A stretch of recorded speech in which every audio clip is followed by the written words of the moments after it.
하나님의 크신 은혜와 사랑이 여러분과 함께 하심을 믿습니다. 아름다운 사월을 보내고 계십니까? 꽃들이 아름다움을 뽐내는 이 멋진 사월에 여러분의 삶도 아름다워질 수 있기를 축복합니다.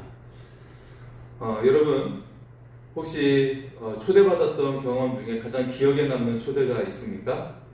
네.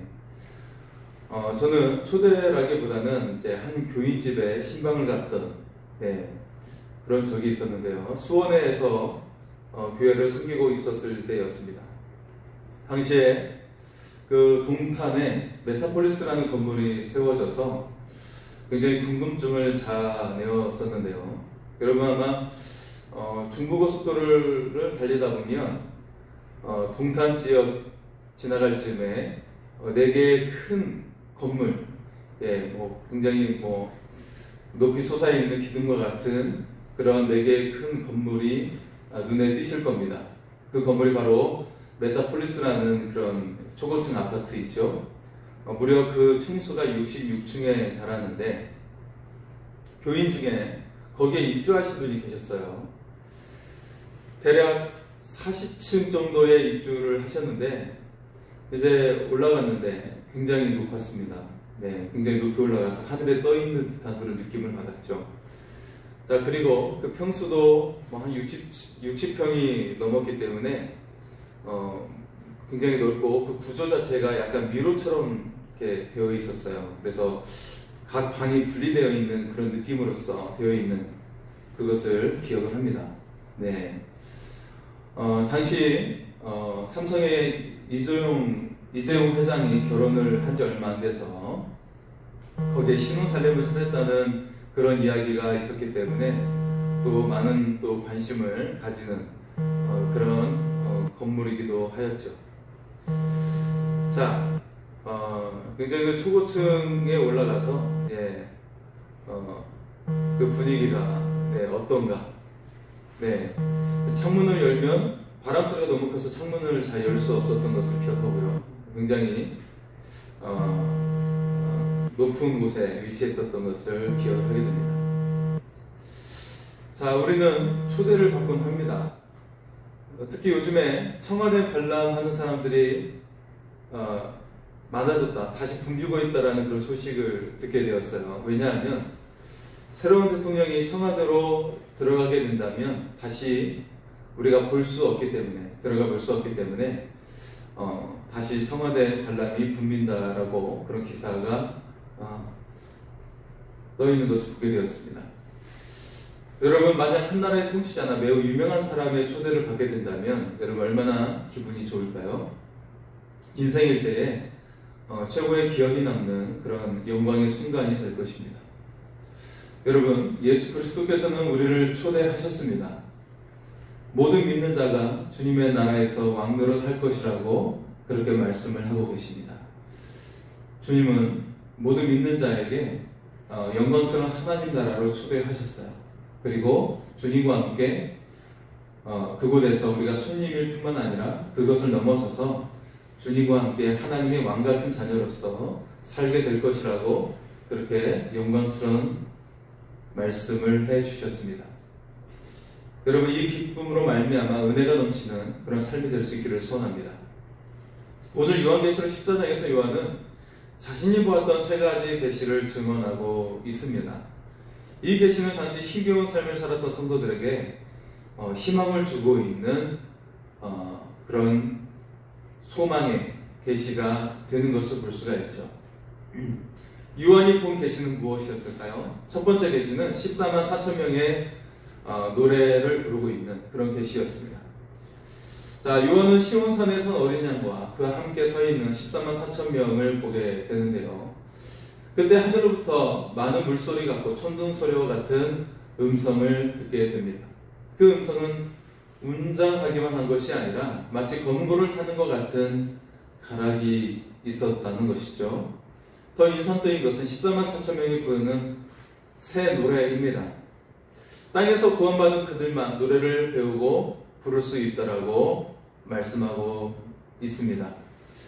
14만 4천 명이라는 숫자는 문자적인 숫자가 아니죠. 14만 4천이라는 그 숫자는 전체 교회를 대표하는 구약의 12지파의 12, 그리고 신약을 대표하고 있는 12제자의 그런 숫자로서 12, 그리고 아주 많음을 의미하는 1000, 이것의 곱셈으로서 이루어진 숫자입니다. 그래서 14만 4천 명은 하나님의 백성이 셀 수 없을 정도로 수없이 많다라는 뜻을 가지고 있는 것이죠. 네. 그래서 오늘 본문 속에서 중요함을 이야기하고 있는 것은 이처럼 구원받은 하나님의 백성의 특징에 대한 것입니다. 4절과 5절의 말씀입니다. 이 사람들은 여자와 더불어 더럽히지 아니하고 순결한 자라, 어린 양이 어디로 인도하든지 따라가는 자며, 사람 가운데서 속량함을 받아 처음 입은 열매로 하나님과 어린 양에게 속한 자들이니 그 입에 거짓말이 없고 흠이 없는 자들이더라. 아멘. 자, 하나님께서는 그 백성들에게 특권을 주셨습니다. 그것은 어린 양 앞에서 새 노래를 배우고 부를 수 있는 특권인 것이죠. 마치 여러분, 왕의 대관식에 참석할 수 있는 사람이 한정되어 있죠. 네. 그리고 그 왕의 대관식을 어떤 이제 칭송할 수 있는 어떤 격려서나 어떤 그렇게 말할 수 있는 사람도 아주 특별한 사람으로 제한된 것을 볼 수가 있습니다. 자, 하나님의 백성은 땅에서 순결함을 지켰던 사람들이죠. 어린 양이 가는 곳은 어디든지 따라가던 그런 사람들이었습니다. 입에는 거짓말이 없고 흠이 없는 순결한 그런 사람들이었습니다. 그들이 이런 삶을 살아간 터전이 아름다운 하나님 나라가 아니라 현실 세계 속에서 그렇게 믿음을 지키고 입술의 순결함을 지켰다라는 것입니다. 자, 그런데 그들이 살았던 현실은 단순한 현실이 아니라 로마가 본격적인 전쟁을 일삼았던 시대였고, 또 그리스도인들에게는 핍박을 가했던 살벌한 그런 현실 세계였다라는 것입니다. 자, 그런 살벌한 현실에서 한결같이 구별된 삶을 위한 신앙의 경주가 그들에게 얼마나 치열했는지를 우리에게 보여주고 있습니다. 그들이 오직 바라고 있었던 것은 어린 양과 마침내 마주하면서 새 노래로 어린 양을 찬양드리는 그 장면. 자, 이것은 지극히 감격적인 순간이 아닐 수가 없습니다. 자, 첫 번째 계시에서 우리는 한없이 연약한 어린 양이 보좌에 앉은 것을 볼 수가 있습니다. 어린 양의 삶은 인간의 질고를 지고 사형장으로 끌려가는 나약한 모습이었죠. 세상은 그를 죽임으로 악한 자들이 이겼다고 생각을 했습니다. 하지만 이 계시를 통해 최후 승리자여 통치자 되신 어린 양이심을 보게 됩니다. 여기서 우리에게 무엇을 말씀하고 계십니까? 세상은 더 강하고 더 높아지는 방법을 추구하지만 어린 양은 약하고 낮아지는 방법을 추구했다라는 것이죠. 이와 같이 어린 양의 모습은 우리 성도들이 이 땅에서 살아야 할 삶의 자세와 최후의 영광을 보여주고 있습니다. 우리가 이 세상에서는 고난을 당하지만 하나님 나라에서는 우리가 영광을 얻게 된다는 사실이죠. 우리가 신앙생활하면서 손해볼 수 있고 또 불편함을 감수해야 할 수가 있습니다. 하지만 그럼에도 우리는 기뻐할 수 있는 것은 우리가 영원한 나라, 하나님 나라에서 영광스럽게 살게 된다는 것이죠. 우리가 그토록 간절히 기다리고 너무나도 좋아하는 주 예수 그리스도와 더불어서 영원히 함께 살게 되는 것입니다. 우리가 그 영광을 향해 우리가 신앙을 지키며 승리하는 삶이 될 수 있기를 소원합니다. 자, 두 번째는 새 천사가 전하는 말로 계시가 전해지고 있습니다. 자, 세 명의 천사가 이제 선포하는 그런 말씀이 등장하고 있는데요. 천사들이 공중에서 선포한 계시에 대한 말씀입니다. 자, 첫 번째 천사는 복음을 들고 심판의 시간이 다가왔으니 하나님을 두려워하고 영광을 돌리라 라고 말을 하고 있어요. 네. 심판이 시작되었으니 하나님께 영광을 돌리라.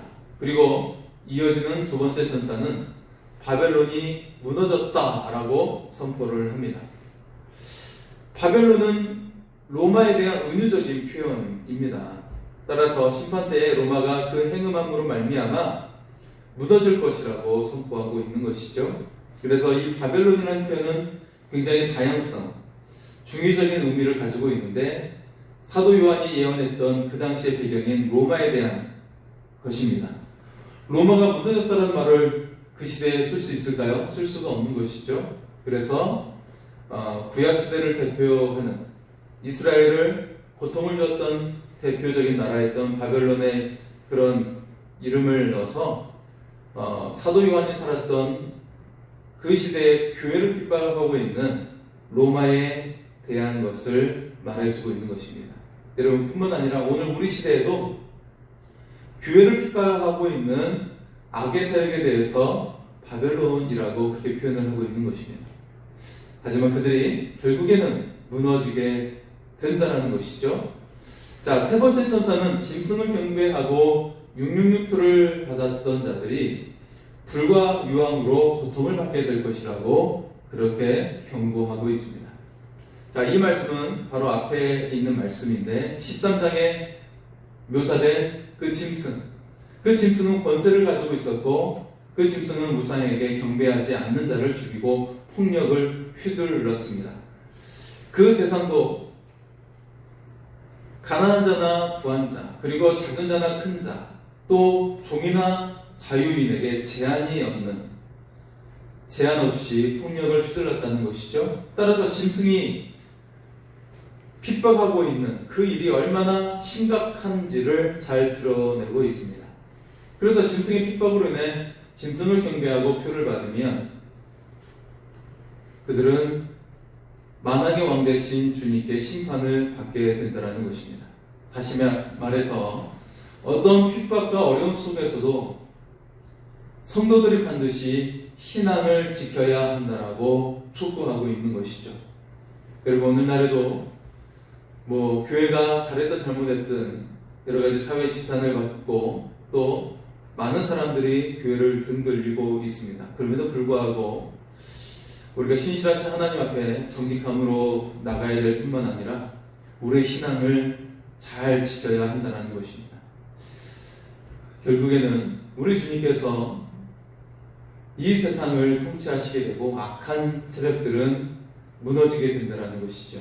그렇기 때문에 오늘 우리에게 주시는 메시지는 그럼에도 불구하고 우리의 신앙을 잘 지키며 믿음의 승리로 살아갈 것을 권면하고 있는 것입니다. 자, 오늘 말씀의 근거에서 성도를 정의한다면 성도란 어떤 사람일까요? 성도는 하나님의 계명과 예수 그리스도에 대한 믿음을 굳건히 지키는 자가 성도입니다. 그것을 12절 말씀에 잘 말해주고 있죠. 하나님의 말씀을 사랑하고 잘 지킬 뿐만 아니라 예수 그리스도에 대한 믿음을 신실하게 지켜나가는 것이죠. 무엇보다 성도가 하나님의 계명과 예수님에 대한 믿음을 지키며 인내하는 장소는 악한 세력이 활개를 치고 있는 현실 세계라는 것입니다. 특히 사도 요한이 살았던 그 시대에 정의와 평화가 없고 핍박과 어려움이 가득한 그 현실 속에서 굴복하지 않고 인내하며 성도의 삶을 살아가야 함을 말씀하고 있는 것이죠.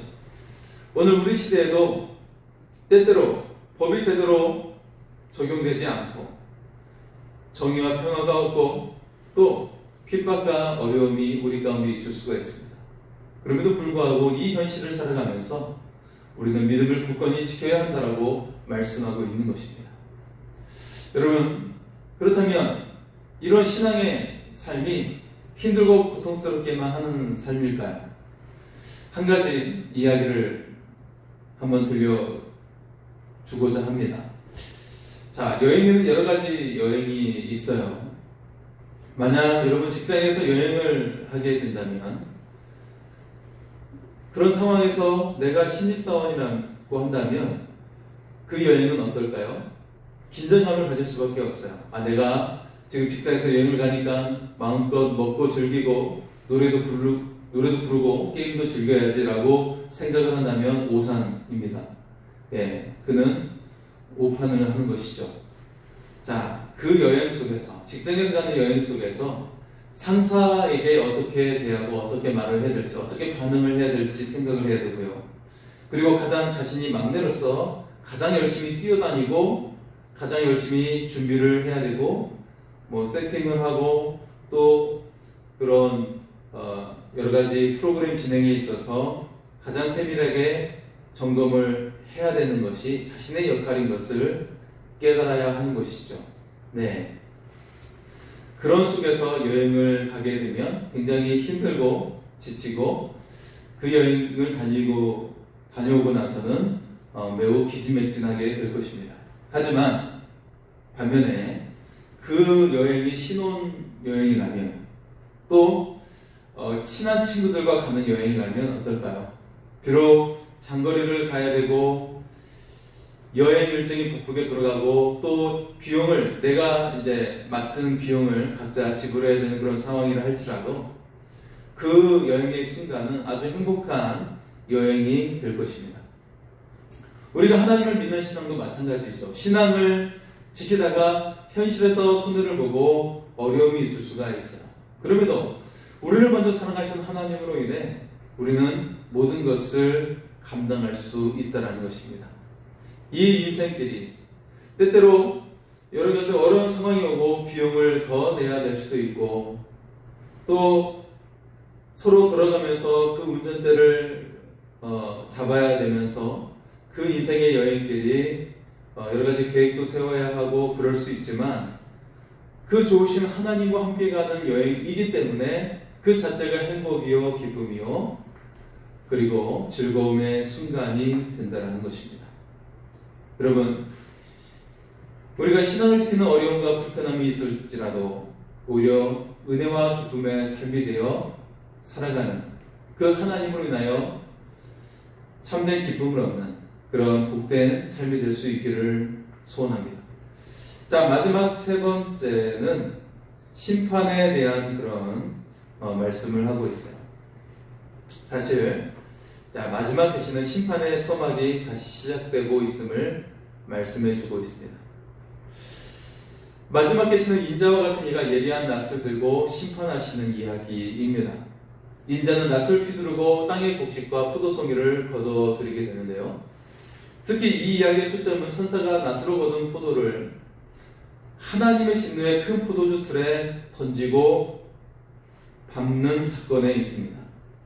자, 본문의 이 광경이 얼마나 처참한지를 말해주고 있는데 그 밟힌 틀에서 피가 나오는데 1600 스타디움까지 퍼졌다라고 이야기하고 있어요.